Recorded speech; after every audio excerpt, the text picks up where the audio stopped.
நாம் கர்த்தருடைய வார்த்தைகளை மீறுவதினால்தான் நம் சரீரத்தில் பலவீனங்கள் உண்டாகிறது, குடும்பத்தில் பிரச்சனைகள் உண்டாகிறது. நம்முடைய பிதாவாகிய தேவனுடைய அன்பு, ஆண்டவராகிய இயேசு கிறிஸ்துவின் கிருபையும் சமாதானமும் உங்கள் அனைவரோடும் கூட என்றைக்கும் இருப்பதாக. தலைப்பு: நான் உன்னை விட்டு விலகுவதும் இல்லை, உன்னை கைவிடுவதும் இல்லை. உபாகமம் 28ஆம் அதிகாரம் 15ஆம் வசனம் முதல்.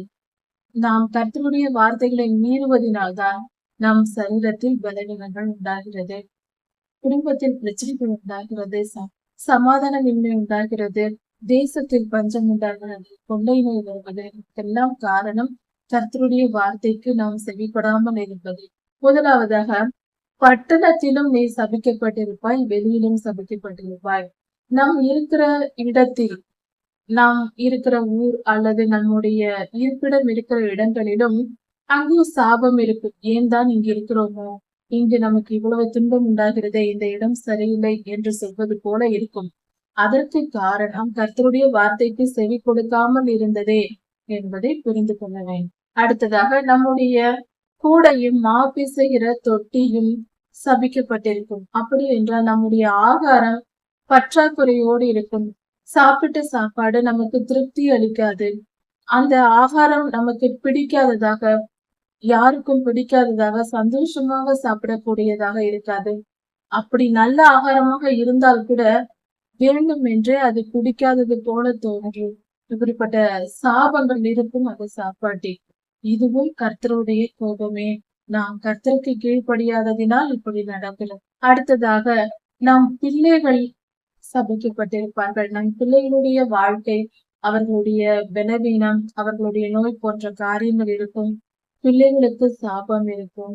நிலத்தின் விவசாயமும் சபிக்கப்பட்டிருக்கும். நல்ல விளைச்சல் இருக்காது, அல்லது அதில் பல பாதிப்புகள் இருக்கும். பூச்சிகள் வருவது போன்ற தீமையான காரியங்கள் நடந்து கொண்டிருக்கும். மாடுகள் பெருகாது, ஆபத்துகள் நேரிடும். மாடுகள் பெருக்கம் இருக்காது, சரியான வளர்ச்சி இருக்காது, நமக்கு மிகுந்த பலன் தராது. ஆடுகளும் அப்படிதான், மந்தை பெருகாது. இப்படிப்பட்ட காரியங்கள் நடக்கிறது என்றால் உடனே நம்மை நாமே ஆராய்ந்து பார்க்க வேண்டும். நாம் கர்த்தருக்கு கீழ்ப்படியாமல் ஏதாவது காரியத்தை செய்து கொண்டிருக்கிறோமா என்பதை நாம் ஆராய்ந்து பார்த்து சரிப்படுத்தினால் இந்த பாடுகள் நமக்கு நீங்கும். இது கர்த்தருக்கு கீழ்ப்படியாமையினால் நமக்கு வருகிற தீங்குகள் இவைகள். வருகையிலும் சபிக்கப்பட்டிருப்பாய், போகையிலும் சபிக்கப்பட்டிருப்பாய். அதாவது போக்கிலும் வரத்திலும், நம்முடைய ஒரு இடத்துல இருந்து இன்னொரு இடத்திற்கு செல்கிறோம் என்றால் போக்குவரத்தில் அதிக பிரச்சனைகள் இருக்கும். சரியான வாகனங்கள் கிடைக்காது. வாகனங்கள் இருந்தாலும் ஆபத்திற்குரியதாக இருக்கும். சில பிரச்சனைகள், ஆக்சிடென்ட் போன்ற சில காரியங்கள் நடக்கலாம். இப்படிப்பட்ட காரியங்கள் நம் வாழ்க்கையில் ஏதாவது நடந்திருந்தால் அதற்கு முதல் காரணம் நாம் கர்த்தருக்கு கீழ்ப்படியாமல் ஏதாவது செய்திருப்போம் என்பதை கவனித்து பாருங்கள். கர்த்தருக்கு பிரியமில்லாத காரியத்தை செய்யக்கூடாது. கர்த்தருக்கு கீழ்ப்படியாமல் பாவம் செய்து அதனால் நாம் ஏதாவது ஒரு பொருளை வாங்கினால், அதனால் நாம் பயன் பெற நினைத்தால் அது நமக்கு சாபமாக முடியும். அப்படிப்பட்ட காரியங்களை செய்யக்கூடாது. கர்த்தரை விட்டு விலகி போய் விக்கிரக ஆராதனை போன்ற காரியங்களில் ஈடுபட்டு வேறே தேவர்களை சேவித்து அப்படி செய்து கொண்டிருந்தால், துர்க்கிரியைகளை செய்தால், பாவங்களுக்கு இடம் கொடுத்தால், இச்சைகளுக்கு இடம் கொடுத்தால் கர்த்தருடைய சாபத்தை பெற நேரிடும். சீக்கிரமாய் கெட்டு போய் பலவித துன்பங்களுக்கும் ஆளாகி அவர்கள் அழியும் மட்டும் கர்த்தருடைய கோபம் இருக்கும் அவர்கள் மேல். கொள்ளை நோயோ பலவித பிரச்சனைகளோ வந்து அவர்கள் அழியும் மட்டும் அவர்களை வேதனைக்குட்படுத்தும். அவர்கள் வாழ்க்கையில் சாபமும் சஞ்சலமும் கேடும் உண்டாயிருக்கும். கையிட்டு செய்கிற எல்லா செயல்களிலும் சாபம் இருக்கும். எந்த வேலை செய்தாலும் அதில் நஷ்டம் ஏற்படும், துன்பம் விளையும். இப்படிப்பட்ட காரியங்கள் கர்த்தருக்கு கீழ்ப்படியாததினால், கர்த்தருடைய கட்டளைகளை ஏற்று நடக்காததினால் இப்படிப்பட்ட காரியம் நடக்கும் நம் வாழ்க்கையில். அதனால் எச்சரிக்கையுடன் இருப்போம். கர்த்தருக்கு கீழ்ப்படியாமல் நாம் கர்த்தருடைய வார்த்தையை மீறி நடந்தால் ஈழையினாலும், காய்ச்சலினாலும், உஷ்ணத்தினாலும், வறட்சியினாலும், எரிபந்த கொப்புளங்களினாலும் கர்த்தர் பாதிப்பார் என்று சொல்லியிருக்கிறார். சில நேரங்களில் அம்மை நோய் போன்ற நோய்கள் வந்தால் எரிச்சல் இருக்கும், அரிப்பு இருக்கும். அதனால் பலவித துன்பங்கள் நேரிடும். இவைகள் எல்லாம் இப்படிப்பட்ட நோய்களே, கொள்ளை நோய்களே. கர்த்தருக்கு கீழ்ப்படியாமல் நாம் நடக்கும்போது இப்படிப்பட்ட வியாதிகள் வந்து நம்மை துன்புறுத்தும். நம் பாவங்களை நாம் அறிக்கையிட்டு, கர்த்தாவே, நான் உமக்கு விரோதமாய் இந்த காரியங்களை செய்திருக்கிறேன். அதனால் இன்று துன்பத்தை நான் அடைந்திருக்கிறேன். இந்த வேதனைகள், இந்த பாடுகள் வருவதற்கு நானே காரணம். என்னுடைய தவறினால், என்னுடைய மீறுதலினால் இது நடந்தது. இந்த வேதனைக்கு நீர் அல்ல, நானே காரணம் என்பதை அறிக்கை செய்து ஒப்புக்கொண்டு, என்னை மன்னியும், இந்த பாவத்திலிருந்து எனக்கு விடுதலையை தாரும், இந்த வேதனையிலிருந்து என்னை நீக்கி போடும் என்று நாம் வேண்டிக் கொண்டால் கர்த்தர் நிச்சயம் நமக்கு விடுதலை தருவார். இப்படிப்பட்ட சரீர பலவீனங்கள் எது இருந்தாலும் அது நம்மால் வந்தது என்பதை புரிந்து கொண்டு ஒப்புக்கொள்வோம். அப்படி நாம் ஒப்புக்கொள்ளும் போது கர்த்தர் கிருபையாய் நம்மை ஆசீர்வதித்து, நம்மை மன்னித்து ஆசீர்வதிப்பார். சாபங்கள் எல்லாம் நீங்கி போகும். நம்முடைய கிருபாதார வழி இந்த பாவங்களை எல்லாம் அவர் சுமந்து கொள்வார், நமது ஆண்டவராகிய இயேசு கிறிஸ்து. அடுத்தது, கர்த்தருக்கு கீழ்ப்படியாததினால் கருக்காயினாலும் விஷ பணியினாலும் பாதிப்பார்.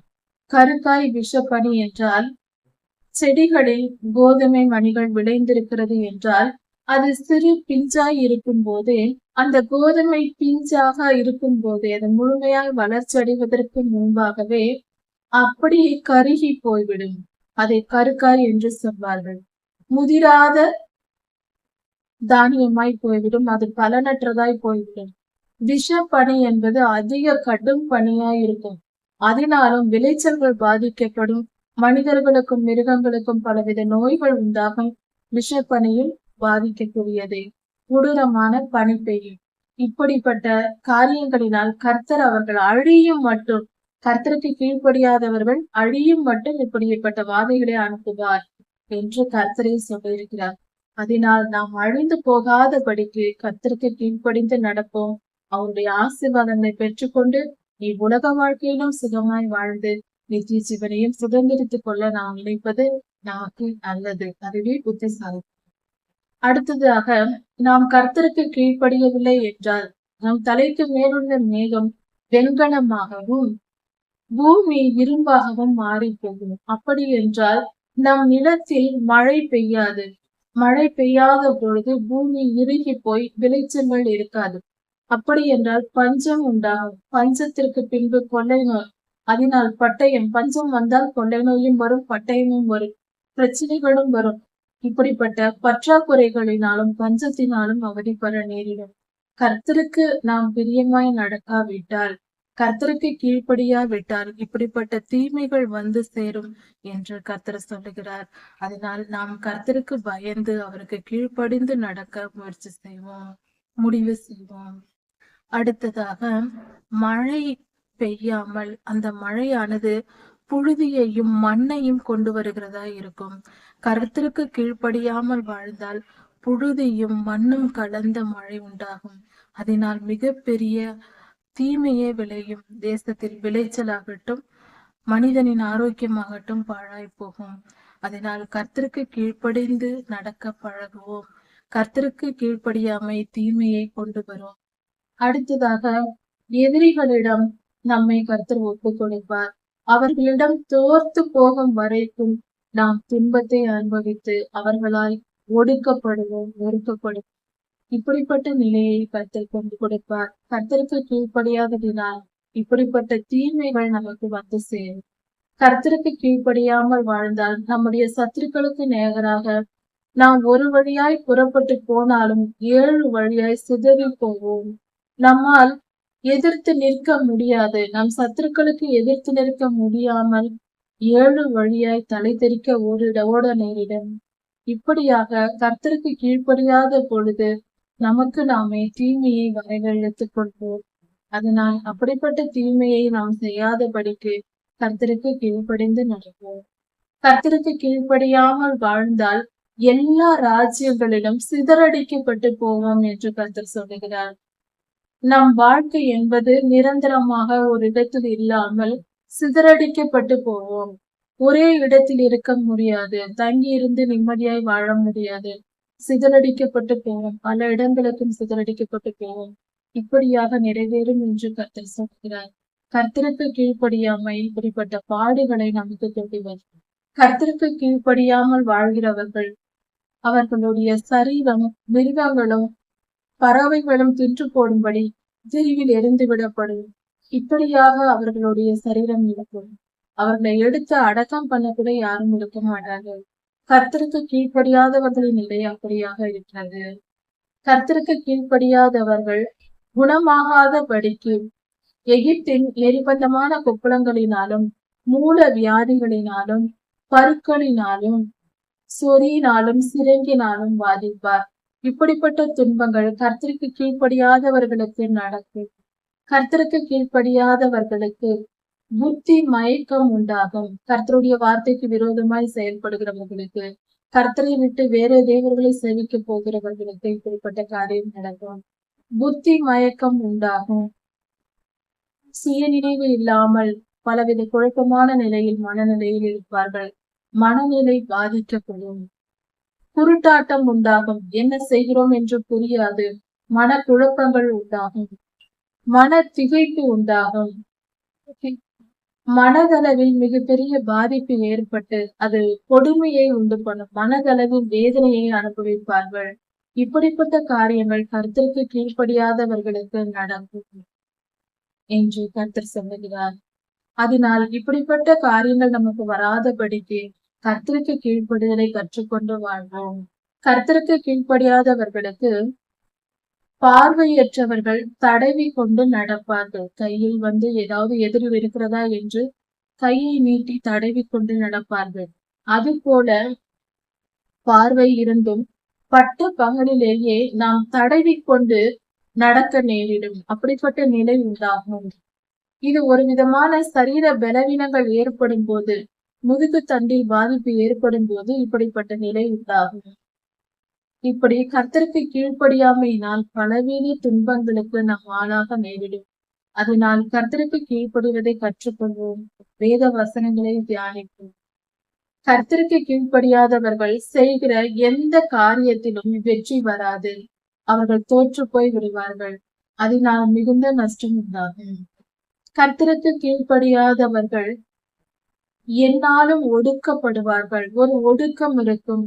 கொடுமைப்படுத்தப்படுவார்கள். அந்த கொடுமையை அனுபவிக்க நேரிடும். உதவி செய்வார் இல்லாமல் எல்லா நாளும் ஒடுக்கப்படுகிறவர்களாகவும் பறி கொடுக்கிறவனாகவும் இருப்பார்கள். கர்த்தருக்கு கீழ்ப்படியாமையினால் இப்படிப்பட்ட கஷ்டங்கள் அவர்களுக்கு வந்து சேரும்.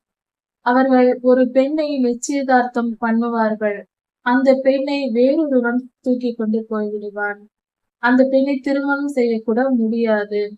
இப்படியாக கர்த்தருக்கு கீழ்ப்படியாமையினால் பலவித துன்பங்களுக்கு நாம் ஆளாக நேரிடும். கர்த்தருக்கு கீழ்ப்படியாதவர்கள் வீட்டை கட்டுவார்கள். ஆனால் அந்த வீட்டில் குடியிருக்க முடியாது. கர்த்தருடைய கோபத்துக்கும் சாபத்துக்கும் ஆளாகும் போது இப்படிப்பட்ட சாபங்கள் எல்லாம் மனிதனுக்கு வந்து சேரும். வாழ்க்கையில் இவைகளில் ஏதாவது இருந்தால் கண்டிப்பாக அது கர்த்தருடைய கோபமே என்பதை நாம் அறிந்து கொள்ள வேண்டும்.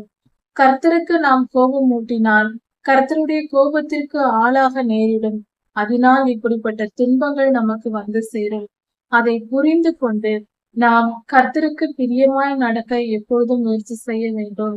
கர்த்தருடைய வேத வசனங்களை தியானித்து அதை கற்றுக்கொண்டு அதன்படி நாம் நடக்கும் போது இப்படிப்பட்ட சாபங்கள் எல்லாம் இருந்தாலும் நம்மை விட்டு நீங்கி போகும். நம்மிடத்தில் இப்படிப்பட்ட சாபங்கள் இருக்குமானால் அவைகளுக்கு காரணம் நம்முடைய கீழ்ப்படியாமையே என்பதை புரிந்து கொண்டு இப்பொழுதே கர்த்தருக்கு முன்பாக இந்த தீமையான காரியங்களுக்கு நாங்களே காரணம் என்று, எங்களுடைய மீறுதல், நாங்கள் அறிந்தே செய்த பாவங்களே காரணம் என்பதை கர்த்தருக்கு முன்பாக முழங்காற்படியிட்டு அவருக்கு முன்பாக அறிக்கை செய்து மனம் திரும்பி மன்னிப்பு கேட்டால் நிச்சயமாய் கர்த்தர் மன்னித்து இப்பொழுதே இந்த பாடுகளிலிருந்து நமக்கு விடுதலை தருவார். யாரா இருந்தாலும் இப்படி செய்யலாம். அப்படி செய்யும் போது கர்த்தருடைய மன்னிப்பை பெற்று இந்த சாபங்களை நாம் நீங்க பெற்றுக் கொள்ளலாம். பரிசுத்தமாய் கர்த்தருக்கு கீழ்ப்படிந்து ஆசீர்வாதங்களை பெற்றுக்கொண்டு வாழலாம். கர்த்தர் உங்களை ஆசீர்வதிப்பாராக. இதன் தொடர்ச்சியை அடுத்த செய்தியில் பார்க்கலாம். மாரநாதா.